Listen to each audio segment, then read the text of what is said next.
Greetings and welcome to Introduction to Research Methods.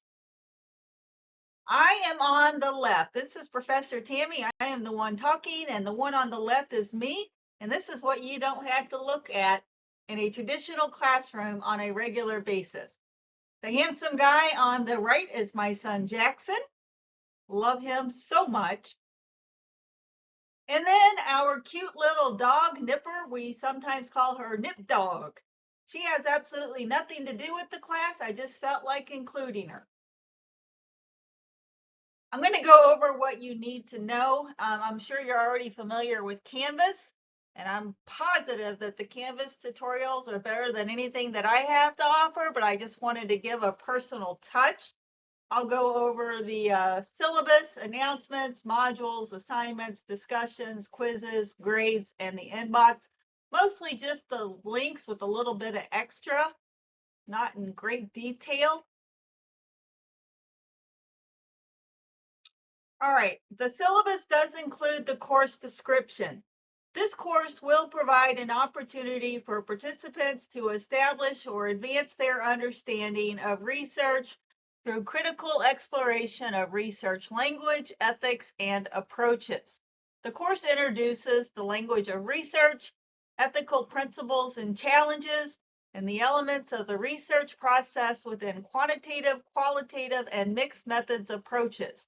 Participants will use these theoretical underpinnings to begin to critically review literature relevant to their field or interest and determine how research findings are useful in forming their understanding of their work, social, local, and global environment.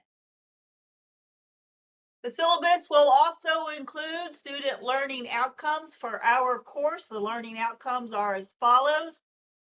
Define research, its purpose, and its importance in generating knowledge in various academic disciplines. Differentiate between qualitative and quantitative research methods and understand when each is appropriate.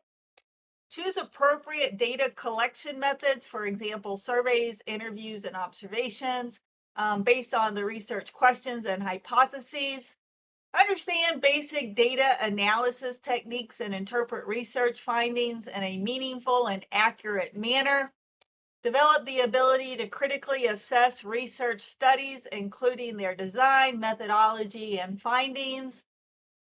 Cultivate an appreciation for the role of research in advancing knowledge and improving practice in various fields of study.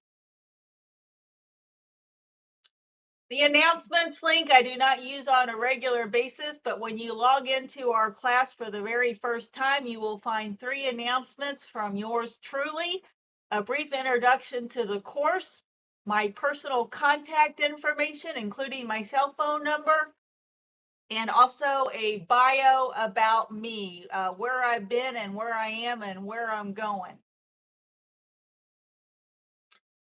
So if you click on the modules link, this is where everything for our course is synced.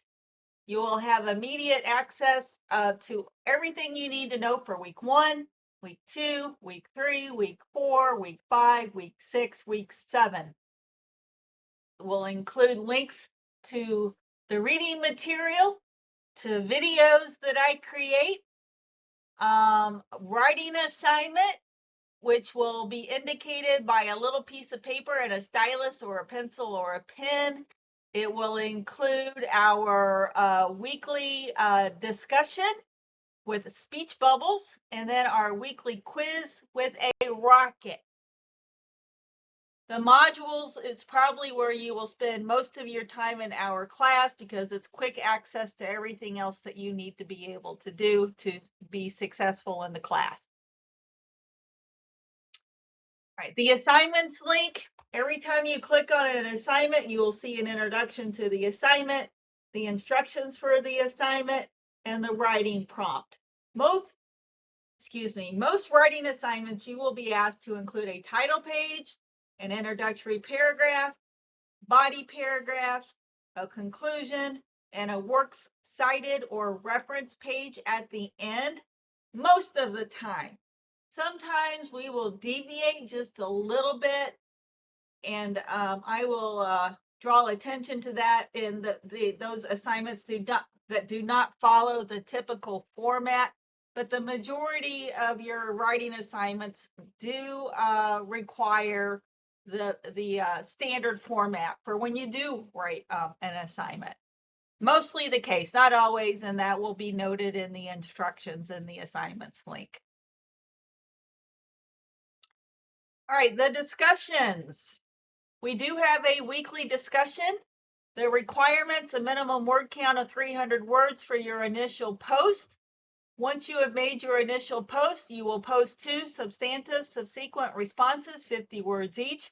Your response to classmates should keep the conversation going.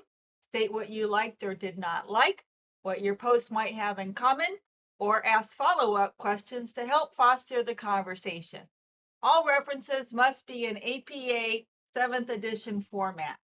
So the initial post for our class will always be due on Wednesday, but you have until the following Sunday to post your subsequent responses. And you need to post your 2 substantive subsequent responses, because if you do not, the highest grade you can earn is a D. So make sure that you post 2 substantive subsequent responses by the Sunday following the Wednesday of the due date for your initial post. And I will grade on Monday, okay? Typically. Sometimes I will grade a little sooner if someone has already submitted the initial post as well as both of the subsequent responses. And I do so when a grade in the course is really, really low. And I know that 100 points is going to be a nice grade boost, because I want students to feel that they are being successful.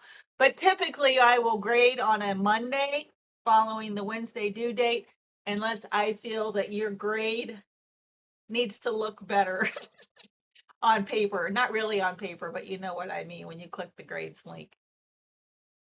You will see that I have a routine. All right, the quizzes that will be accessed through the modules or the quiz link. The quizzes always will include multiple choice, true, false, or short answer. Most questions are multiple choice. There's a few true, false, and a few short answer. The multiple choice and the true, false questions are auto graded for your convenience, and mine as well. I'm not going to lie. And then the short answer questions have to be graded by me. And I grade those short answer responses daily, because I have many courses and I like to keep up with the grading so that it doesn't accumulate. I'm going to say within 24 hours, sometimes 48 hours. If it goes beyond 48 hours, then something really serious is going on, but that will not be the case. Of course, emergencies can't always be prevented, but I am extremely visible. And I do like to get those short answers graded as soon as possible. It's all about making your grade look good. You look good, I look good, right? You want to know your grades, click the grades link. If you want to message me through Canvas, you can click the inbox and you can compose a message to me. This is not our class, so if you're looking at this picture thinking, this is not my class, what am I doing wrong? Am I in the wrong place? No, not to worry. This is just a generic photo that I found on Google, because I don't want to post the actual dashboard for our class, because I believe that that would be a breach of my contract with the university. That is all, folks. If you have any comments, questions, concerns, whatever, feel free to reach out to me. If you want an immediate response, send me a text message. Again, all of my contact information is located when you click the announcements link. I hope you have a wonderful day. I hope you enjoy our class, and I hope that you find the content both relatable and meaningful. Toodles!